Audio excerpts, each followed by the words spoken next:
Okay, so hey guys, and welcome back to another predictions video, and in today's video I'm going to be predicting the Schofield versus Giron fight. And so if you're new around here and you have not yet subscribed, please do so. Like the video if you do need a like video, and let's get straight into it. So going into this fight, Schofield is 17-0 with 12 KOs, and Giron is 20-3 with 13 KOs.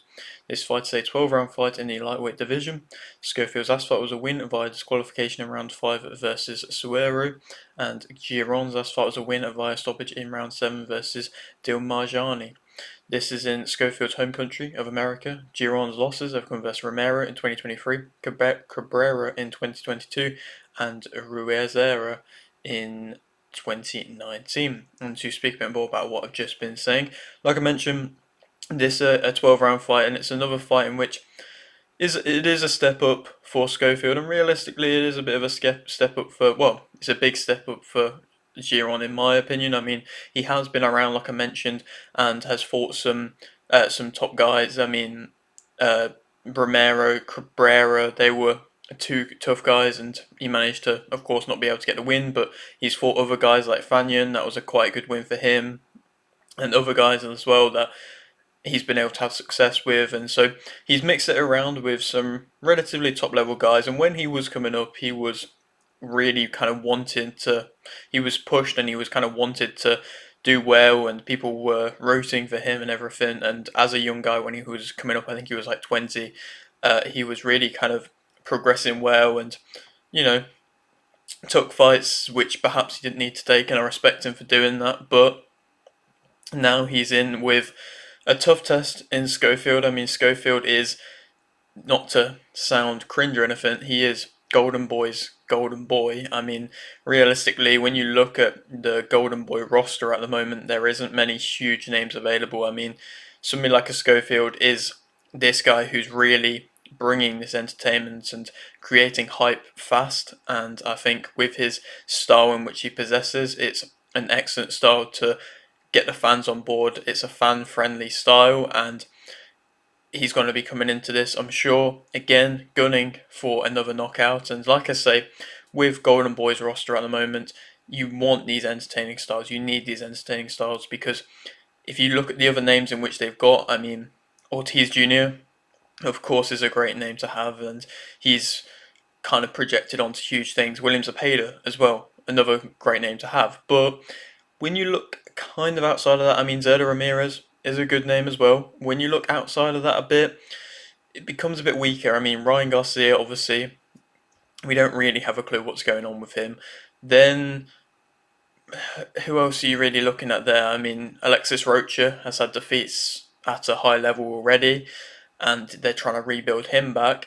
Then Munguia, you don't even know if Munguia is really with Golden Boy anymore. They seem to still talk about him and perhaps promote him, but Top Rank have seemingly took the kind of reins on Munguia, but then haven't really announced that he's their fighter. So it's a bit strange what's going on with him, I believe. But like I say, other than them 3-4 names, there isn't really loads of huge names available for Golden Boy, and I think De La Hoya has kind of shot himself in the foot because he hasn't been more willing to work with other promoters in the past to be able to, I suppose, bring more hype, bring more names to him, and create a reason to, build up fighters and have successes at high levels and things like that. But this Schofield fight is again perhaps another example where Schofield isn't getting moved on quite as much. He's not getting a fight with another highly ranked guy. He's not getting a fight with another big name. Well, for a first big name, but like I say, it's still not a bad fight. I mean, I don't think Schofield wants this level. It seems like he's been calling out quite a lot of the top lightweights, but he doesn't really seemingly be wanting to fight at this level. And Giron is there to be a gatekeeper and a gatekeeper for the top level. I think it's good for them to both be having their first 12 rounder, and that's always a stepping stone, that's always a progression. And with Schofield's high intensity type style, it's going to be interesting to see how he deals with, like I say, that 12 rounder distance, and if he's able to manage it comfortably if he has to go that distance. But also, to speak about another fight on this card, which in my opinion is probably better than the main event itself, and that is Alanis versus Fundora for the undisputed at World flyweight titles, so that being WBO, IBF, WBA, and WBC World Lightweight titles. And it's rare to see one promoter have two of the champions, both of the champions in a division, let alone women's champions, because Golden Boy haven't got really many women's fighters, and they don't really push their women's fighters, I believe, as much as what they should do. I think Fundora and Alanisa, both of themselves, they could be huge names. They could be up there with the likes of like maybe not a Katie Taylor, but like up there and around with being mentioned as some of the best women's fighters around at the moment. But they just don't really get pushed, and this is, I mean, this could have been a main event in itself, like I say, undisputed. And Alanese is coming off two excellent fights, really entertaining fights versus Esparza. So, like I say, I think it's going to be a great fight. I think it's two styles in which are going to gel. I think Fundora has been progressing very well and developing very well, and she's in a position now where she is improving with each fight still, and it's going to be each kind of fight we're seeing a new type of version of herself. And I think she's coming off a great win versus Asensio, where, you know, yes, she did get caught at times, but she was able to kind of solidify herself and to keep that pressure and pick her shots a bit better than perhaps what she has done in the past. I think that Alanese is going to win via unanimous decision. Like I say, she's coming off two war type fights versus Esparza, so perhaps that might have played an impact, played a role in if she's been affected or not from them fights. But I think if she brings that level of intensity and that high output, that just will to fight, I think Fundora might struggle. I think Fundora still gets caught quite a lot with shots. I believe if fighters aren't willing to fight at her tempo, I think she might struggle. And I don't think Alanese is going to be willing to fight at her tempo. And then, like I say, go to a unanimous decision. But I could see the later rounds in this fight really just be a dogfight, an all-out kind of war fight. And I think Alanese, like I say, is more used to that and more experienced in that if she can get in close. And that's where I think, like I say, she's going to win via unanimous decision. Then going back to the main event, I mean, like I say, in my opinion, the co-main is probably better than the main event as a fight. But to speak more about the main event, Schofield as a fighter, he's got fast hands, he's explosive, like I said, a very entertaining style, a style in which is definitely going to attract a fan base and get people interested in him. And he's a combination puncher, so in general, them three things, let alone anything else that he is really good at, them three things alone are just the perfect kind of thing you need to be, like I say, that entertaining type fighter. If you are able to get fighters out of there with the fast hands, explosive combination punch, you see that, like I say, them type of styles be progressed quite quickly through the rankings normally and bring quite a lot of hype normally. He changes levels well. So does Giron, so I think that's something in which is definitely going to play a factor. It's not a bad matchup, but like I say, I think there's definitely things in which are going to play factors in this fight. He's strong, Schofield. He's got a sharp jab, but when he does utilise it, he forces you onto the back foot, and Giron isn't really somebody who wants to go onto the back foot, so is he going to be able to deal with this high back foot tempo in which Schofield's going to set? He pounces, he's got nice swift turns when he kind of goes around his body. If somebody turns behind him or gets behind him, he's able to swiftly pivot around nicely and kind of utilize his whole range of motion in his body. He closes the distance well. I think he's relentless. He can fight at an in close or at a mid range.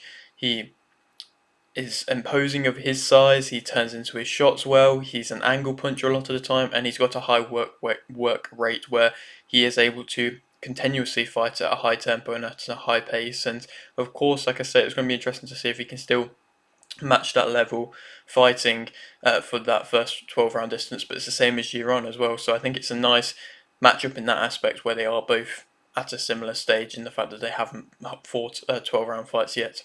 Negatives about Schofield: he can get caught coming in and he can definitely open up when he thinks that he's trying to get the stoppage. I think he definitely forces the fight.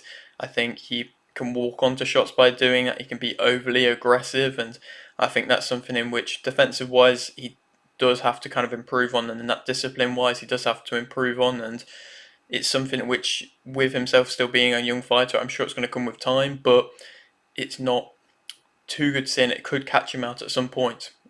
He when fighters punch with him and don't really find it his rhythm, I think it's just something that he isn't too used to yet, and every fighter kind of has to go through that where they go up against a fighter who isn't going to fight at their tempo, isn't going to fight at their rhythm, and it's just how they deal with that. He can overreach, can overextend when he's trying to get these shots in. Like I say, he's explosive, but he can overreach at the same time. He can walk onto, like I say, he doesn't really cut off the ring too well, I don't believe. When he turns southpaw, I think sometimes he can be a bit overconfident. I think he may be overlooking Giron in this fight, and I think he can try different things with his footwork which don't really work too well. Like I say, turning southpaw. If they can deal with him, if they can deal with his pressure, his output, then I think there is limited game plans for himself and being able to kind of make adjustments. I don't think I've really seen him do that too much yet. He can get frustrated, and like I say, that's when again he's forcing the fight and being overly aggressive. Remembering the jab, if he gets frustrated, it seems like he kind of forgets the jab a bit. And his focus, like I say, his discipline. I just don't necessarily know how good it is yet. But I'm not saying he can't learn that, and I'm not saying he's not got it there and he doesn't listen to his coaches. I'm just saying that just from what I've seen in his fights, I don't think he's. Yeah, I think he does lose focus at times. Giron, as a fighter, though, I think he's got very good body work, and you've seen some quite brutal knockouts from himself through just great body work and in general changing levels really well in his combinations, which does catch fighters off guard, which is a really nice attribute to have, to be able to just go down to his body, but then bang, all of a sudden you're getting hit in the head, and it's just that unsure of where you're going to be getting hit next. He knows how to hit the spot, he knows how to time a shot, and he knows where it's going to hurt the most. And like I say, when he goes to the body, it is excellent. He can get inside well, and I think Schofield's probably going to let him get inside, so that's going to be interesting to see how that plays out. He's a pressure fighter. He has good level of aggression. I think he also fights at a high pace. He's got a good chin. I think he can definitely take a shot. And like I just mentioned, if you're in with somebody like Schofield who hasn't really had somebody who can really deal with him too much, Giron might be able to do that with the good chin in which he has. He wants to control the centre, but like I say, it's going to be intriguing to see who's the one in the centre of the ring for this fight. He gets you on the ropes. When he gets you on the ropes, he puts together, like I say, them combinations, and he really does a lot of good work there if he can get you onto the back foot, and he puts his all into his shots. Negatives about him, I think he's the less explosive out of the two. I still think there is an element of kind of shock, surprise, explosiveness that he does have, but it's definitely less, and you can see it a little bit more. It's perhaps a little bit more predictable in that way. I think he's limited technically. I don't think he's as complete of a fighter, or aggressively wise, as complete of a fighter as that of Schofield. He can be wild at times. I think his hand speed is a lot slower. He does stand right in front of you, so he's definitely there to get caught. He does take shots to give shots, and often is taking quite a few shots in that aspect, and doesn't really want to take a backward step, which, like I've been mentioning, it's going to make it interesting to see who's controlling the centre of the ring. He can be quite wide with his shots. He can open up with his shots and be quite wide and square up. And like I say, if he's standing in front of you, squaring up and take shots, it's three things in which you don't want to be seeing. Against a high output, I think he sometimes can struggle a little bit and just cover up a little bit. And Schofield definitely, like I mentioned, has that high output, and he doesn't seem to. He sometimes will cover up, but he doesn't seem to catch shots very well. And if he wants to be aggressive, he's just kind of forgetting his defense completely, and he can be held at a jab a bit at times. So if Schofield remembers to use the jab, in which, like I say, is a good sharp jab, he can be held at it. Schofield is the favourite for this fight, and I think that Schofield will win via unanimous decision. I think it's going to be a good aggressive performance again, where perhaps Giron might have certain bits of success slowing him down to the body, but I think Schofield, when he gains a little bit of confidence and gets into a bit of a flow himself, I think his explosiveness can definitely push back Giron, who, like I say, isn't really a fan of being on the back foot, and I think he's going to have no kind of choice but to be on the back foot because of Schofield imposing himself. Then I think he's going to have a lot of success in that aspect, but I don't think he's going to be able to get him out there. Like I mentioned, Giron has a good chin, and it'd be a big statement to get him out there, but in my opinion, I just don't see it happening.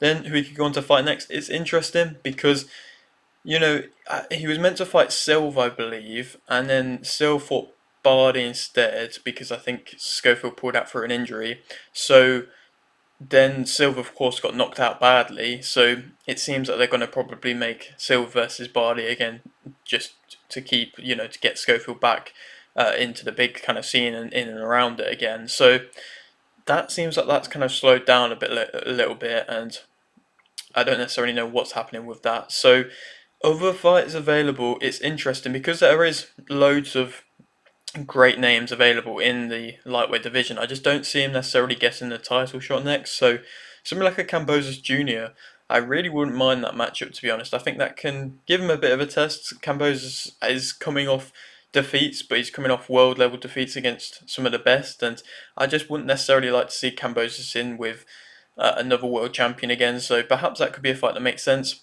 Frank Martin could be another fight that perhaps could happen. It's a little bit unlikely because Frank Martin, obviously, with being with PBC, but he is coming off that loss versus Davies, so that could be a good fight to be made. Or Santos, De Los Santos, of course, he's coming.